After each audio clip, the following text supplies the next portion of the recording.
Hello everyone, it's your American girl. We begin with a major escalation in the conflict involving Iran and the United States, as missile and drone attacks spread across the Gulf region. Following a sustained series of American strikes over the past 24 hours, Iranian forces have launched another round of retaliation. The latest reported target is Kuwait, where military officials say air defense systems are actively responding to incoming ballistic missiles and drones. The scale of the attack is still being assessed. Authorities have not confirmed how many weapons were launched, how many were intercepted, or how many reached their intended targets. Early footage, however, appears to show smoke rising from at least one impact area inside Kuwaiti territory. That imagery suggests at least one projectile may have penetrated the country's defensive shield. The location and extent of the damage have not yet been independently established, and there is no confirmed casualty figure at this hour. The attack represents a dangerous widening of the battlefield.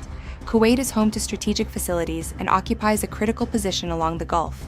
Any sustained assault on its territory increases the risk that additional states could be drawn more directly into the conflict. The use of both ballistic missiles and drones also places heavy pressure on regional air defense networks. These systems must identify multiple threats, calculate their flight paths, and launch interceptors within a very narrow window. A large coordinated barrage can strain even an advanced defense system by forcing it to respond to several targets at once. For civilians, the immediate concern is the possibility of additional strikes, falling debris from interceptions, and damage to essential infrastructure. Authorities are expected to continue evaluating impact sites while military units monitor the airspace for further launches. The larger strategic picture is equally serious. Iran's response indicates that the latest American strikes have not ended its ability or willingness to launch long-range attacks. Instead, the exchange appears to be entering a more intense phase, with military action spreading across national borders and affecting a broader section of the region. Newly released footage described in the source material appears to show an overnight ballistic missile attack on a military base in Jordan, used by American personnel and aircraft. The images capture air defense interceptors climbing into the night sky as incoming missiles approach the installation.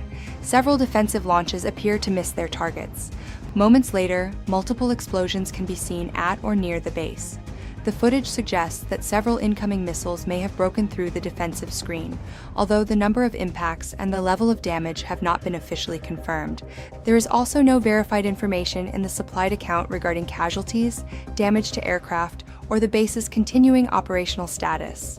Those details will be critical in determining the military consequences of the attack. Separate video reportedly shows Iranian missile units conducting launches during the same general period. Taken together, the material indicates a substantial retaliatory operation designed to challenge American military positions across the region. The United States has responded with a broad series of counterstrikes inside Iran. Heavy smoke has been reported over Bushehr, a strategically important coastal area. Additional strikes reportedly hit a logistics and support facility connected to maritime law enforcement, leaving part of the structure severely damaged. Explosions have also been reported in Tehran province, although the weapons used and the precise targets have not been established. The pattern suggests an effort to weaken the systems that support Iranian operations: logistics centers, coastal facilities, transportation links, and other sites that help move personnel, weapons, and supplies. This exchange marks a serious new stage in the war. Iranian forces are demonstrating that they can still launch missiles toward regional installations, while the United States is using its air power to strike targets across several parts of Iran. The immediate danger is a continuing cycle of retaliation. Each successful strike creates pressure for another response, increasing the possibility of miscalculation and further expansion. Military officials will now be assessing whether the attacks reduced either side's ability to continue fighting. Until those assessments are complete, the full effect of the overnight operations will remain uncertain. What is clear is that the conflict has moved beyond isolated strikes and into a sustained campaign involving military bases, strategic facilities, and long-range weapons. The focus of the American campaign inside Iran now appears to be expanding beyond military installations to include critical infrastructure. Initial reports cited in the supplied material indicate that strikes have occurred at or near several power generation sites. Explosions were reported around facilities serving Asaluya, Keshem, and Kish. A partial blackout was also reported in Keshem City following the attacks. The exact condition of the plants remains unclear. It has not been established whether generating units were directly destroyed, whether transmission equipment was damaged, or whether power was shut down as a precaution. Repair crews and local authorities are reportedly carrying out damage assessments. Even limited damage to the electrical grid can have consequences far beyond the immediate impact zone. Power plants and transmission networks support communications, water systems, transportation, hospitals, industry, and military operations. Disrupting that network can slow a country's ability to coordinate both civilian and defense activity. Additional explosions have been reported in Khuzestan province and around Andameshk.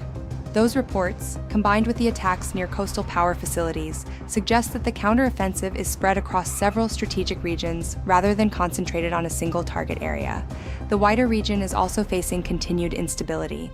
Houthi forces in Saudi Arabia are reportedly exchanging fire, adding another active front to an already dangerous conflict. Airlines have been warned to avoid Saudi airspace until a threatened airport blockade is lifted. That warning follows a reported Saudi missile strike on a port facility. The exchange raises new concerns for civilian aviation, commercial shipping, and the movement of goods across the region. The economic effects could spread quickly. Disrupted air routes force carriers to cancel flights or take longer paths. Damage to ports can slow commercial traffic. Power failures can interrupt production and essential services. Together, those pressures can affect energy markets and supply chains well beyond the Middle East. The strategic message behind attacks on infrastructure is clear. The campaign is no longer focused solely on weapons and military personnel. It is increasingly aimed at the networks that allow a state to function and sustain operations. That shift carries significant risks for civilians. As the strikes continue, the condition of Iran's power grid and the possibility of prolonged blackouts will be an important measure of both the campaign's impact and its growing humanitarian cost. The military confrontation is now being matched by an economic campaign centered on one of the world's most important shipping corridors, the Strait of Hormuz. The American administration says the waterway remains open to international traffic and that military forces are working to protect the movement of oil and commercial shipping.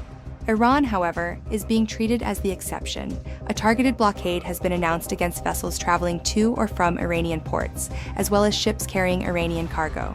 The stated objective is to isolate Iran's maritime trade while allowing other commercial traffic to continue.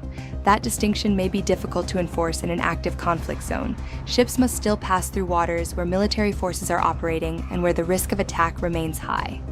According to the supplied account, 3 additional ships were struck during the latest period of fighting. The identities of the vessels, the extent of the damage, and the condition of their crews were not confirmed. Even so, the reported attacks underline the danger facing civilian shipping, despite official assurances that the strait is open. There has also been a major change in the proposed system for sharing the cost of maritime security. The administration initially considered a 20% reimbursement charge for countries benefiting from American protection in the strait. That proposal has now been withdrawn. Instead, Gulf states are expected to pursue large trade and investment agreements with the United States. The administration argues that direct investment provides a stronger and more durable arrangement than imposing a fee on ships or governments using the waterway. The policy combines military pressure, economic isolation, and regional investment. It seeks to keep oil moving, deny Iran access to normal maritime trade, and shift more of the economic burden of regional security to partner countries. The Strait of Hormuz is therefore becoming more than a shipping route. It is now a central arena in the conflict, one where military power, economic pressure, energy security, and global trade are converging. Subscribe if you want to watch more content like this.